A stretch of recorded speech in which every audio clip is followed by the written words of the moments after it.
streaming to you live over here by the Watangi store over here in the island of Watangi. We are here with Demi SEA Weekly number 22. Can you believe that?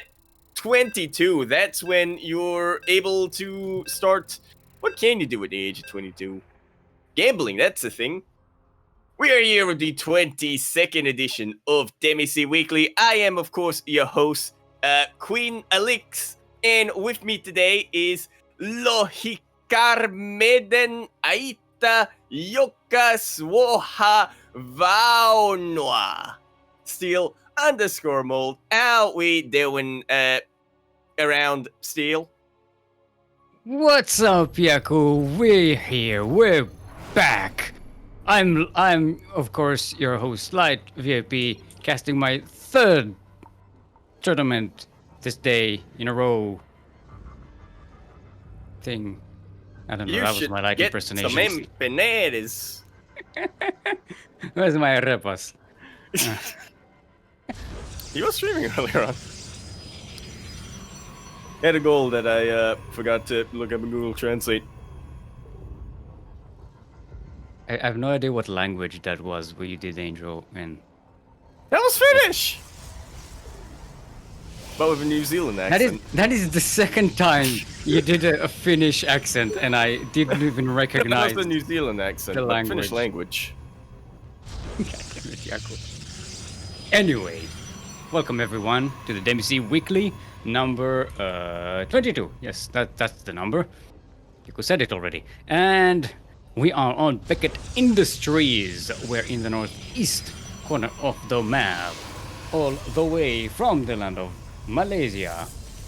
Representing teammate Hexa, it is our Red Protoss. Give it up for Ranger.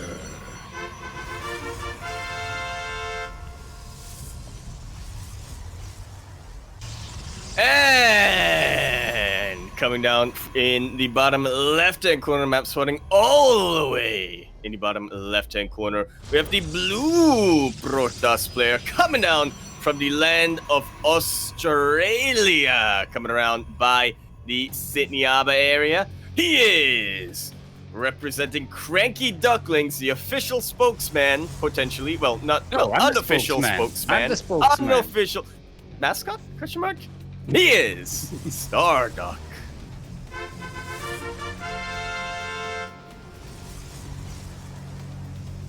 Years ago, I've designated myself as the spokesperson.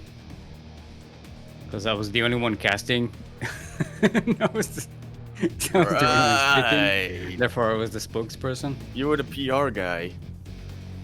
Well, not so much PR, because, we weren't very public at the time. Yeah. It can still be PR, you can have the private relations. Yeah, if PR stands for private relations, then yeah. Yeah, that is true. Could also stand for Proxy Robo, which is what neither of our players are going for, which is a little bit disappointing, but... I mean, it could stand for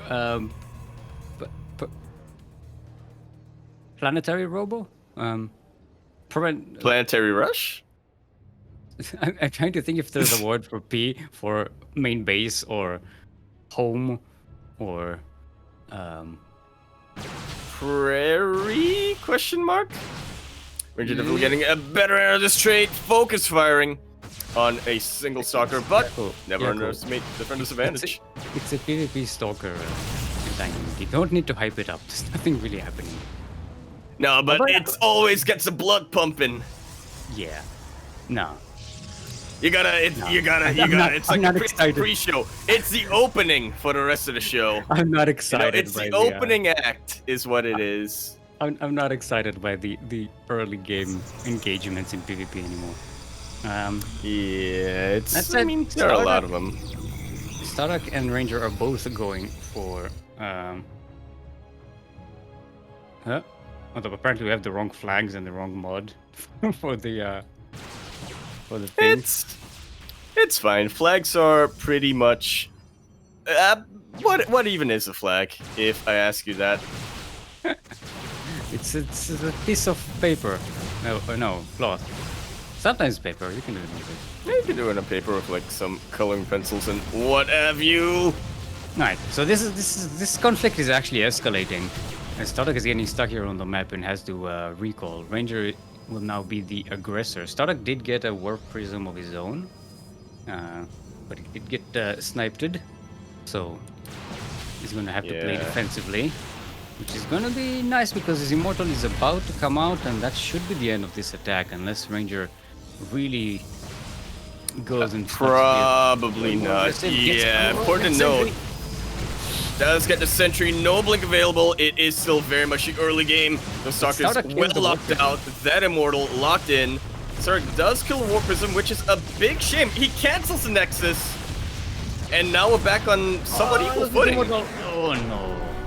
This escalated quickly. Yeah, a little too much momentum going Ranger's way. He had to keep being aggressive. He delayed the Nexus for so long. Which is why I was honestly a little bit surprised that StarDuck canceled his own Nexus at the end there. Yeah, but I guess he did need the resources. I guess. No, I think if you keep the Nexus there, you know, it buys you a few precious seconds where Ranger is going to try and attack it. But once you cancel it, Ranger just has no other target than to just walk up the ramp. Yeah, that is right. I guess maybe StarDuck felt, I've lost too many Stalkers in this fight. My immortal is out, but I mean, it's kind of naked at the moment. Yeah. Maybe? Yeah, not too sure. Another issue is that it didn't have a shield battery on the high ground. It didn't realize this was more than just aggression. Yeah. I mean, he did have the Warp Prism out, but as you said, it got sniped right in the middle of the map, if I'm not mistaken. Yeah. He had no eyes on the other side of the map. Didn't really realize how, what's it called? How dedicated that push was from Ranger. Yeah, I'm not sure if it was super dedicated, if intended to it to be super dedicated, but just he kept getting value, and I was like, all right, I'll keep on pushing. Also, don't excite me too much, or I'll have a heart attack. Thanks, Light. Sorry, Steel. Shh, you have to be relaxed. Also, we are on Oxide, it's fine. I'm going to get some oxygen. Yeah, you gotta be breathing in and out. That's gonna be your Mother's Day gift, Steel. Hope that's... Yep. Happy International Mother's Day, everyone. If you are mothers out there in the in Chatland, feel free to say hi. But does Chatland follow the international rule? I mean, yeah. We're right, yeah, because it's that does make sense. Cast full of international people from Internationalandia. International Landistan. Do we have anyone interplanetary though?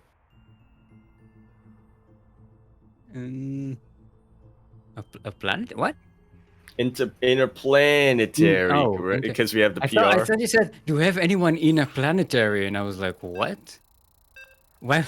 Oh, yes, SCVs trying to hide. Well, normally the planetaries aren't... You're not in the planetary, though. I feel like normally the planetary is in your opponent's face when you're going for the PR. Planetary robo? I kind of talking about. Are you Planetary Rush. Did you? Oh, Planetary Rush. I thought, yeah, proxy planetary. I was like, did you get the acronym wrong? Planetary robo would be cool though. It's already kind of like a big immortal, isn't it? Yeah. It's like an immortal that can siege up and does a bit of slash damage. Alright, speaking of slash damage, in the northeast of Oxide, LE, where we are all oxidized, we are breathing our pink protos, and we say our, I mean our, representing the Cranky Ducklings and the land of Australia. Give it up for the Duck of the Stars, StarDuck!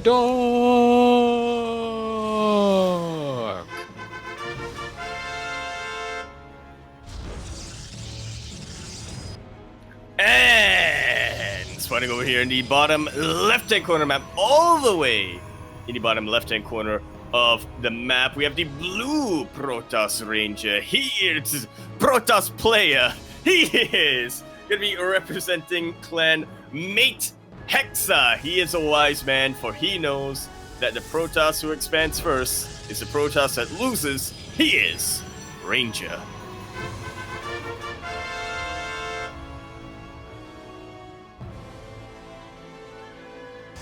Alright.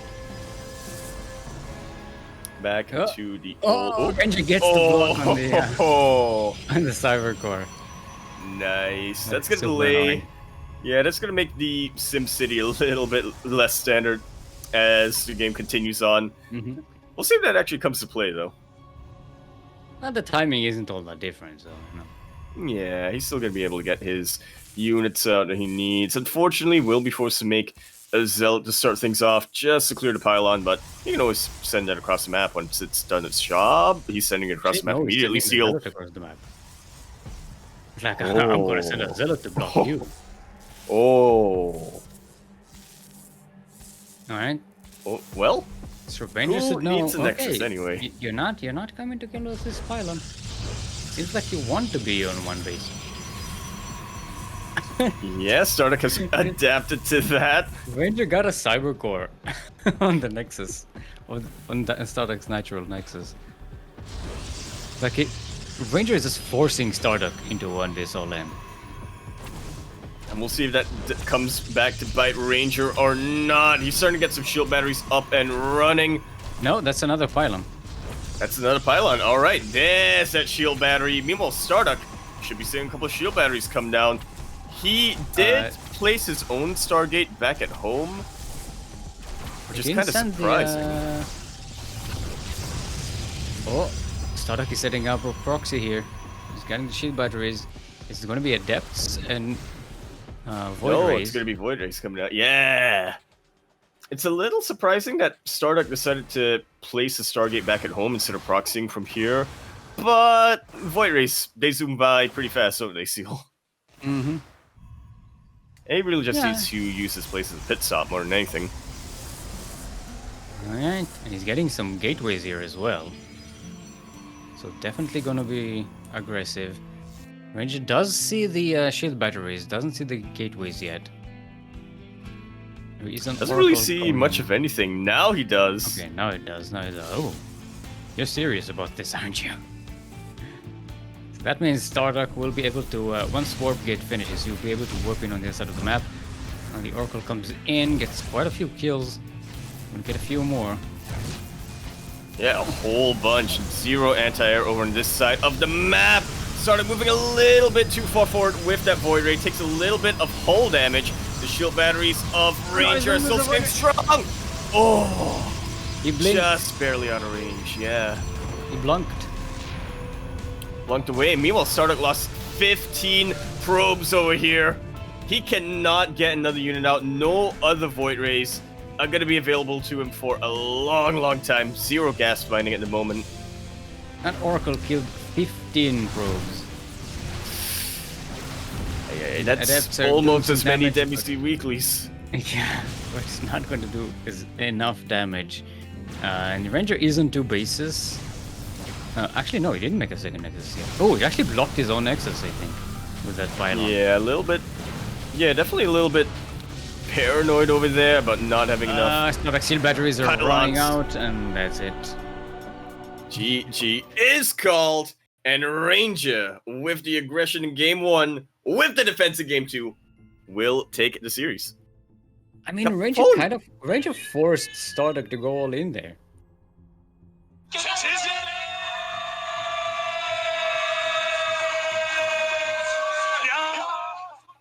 Oh, he definitely did. But he knew exactly how to hold against that. He wanted StarDuck to be all in at that point, right? Yeah. He was setting himself up in such a good defensive position with those shield batteries. Maybe a little too many. Would have been nice to have a Nexus down. It needed to cement the victory there. Yeah, because he knew that StarDuck isn't getting a second base because of that Cybercore block as well. Yeah, the Cybercore block, the amount of dead probes left and right. Yeah. StarDuck had nothing but those couple of Void Rays and those couple of Gateway units at the end. And now Ranger is going to be waiting in the upper bracket semis.